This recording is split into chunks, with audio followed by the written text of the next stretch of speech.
అంటే నా చేత నమస్కరింపబడవలసిన స్థితిలో నా తల్లి ఉంది అని ఒక మాట చెప్పారు. ఏమి చెప్పమంటావు మహానుభావ, ఇదిగో నేను ఇక్కడ బయలుదేరాను, మధ్యలో తన పరాక్రమం వైభవం ఏం చెప్పరు. లంకాపట్టణాన్ని చేరాను, సీతమ్మ తల్లి శిశుపావృక్షం కింద బంధీకృతురాలై ఉంది. అక్కడ ఉన్నటువంటి తల్లిని ప్రలోభ పెట్టాలని రావణాసురుడు ఎంతో ప్రయత్నం చేశాడు. కానీ నా తల్లి నీయందే మనసు పెట్టుకుని ఉంది, ఏకవేణి ఒంటి జడతో ఉంది. ఆ తల్లి దీనహ పరమదీనురాలయ్యుంది, భూమౌచశయ్య భూమి మీద పడుకునుంది.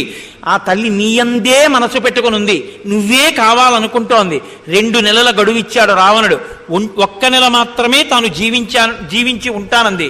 ఇదిగో ఈ అభిజ్ఞానములనిచ్చింది అని కాకాసుర వృత్తాంతము, మనస్సిలా వృత్తాంతము, ఆ తరువాత ఆ తల్లి ఇచ్చినటువంటి కేశభూషణము రామచంద్రమూర్తికి ఇచ్చారు.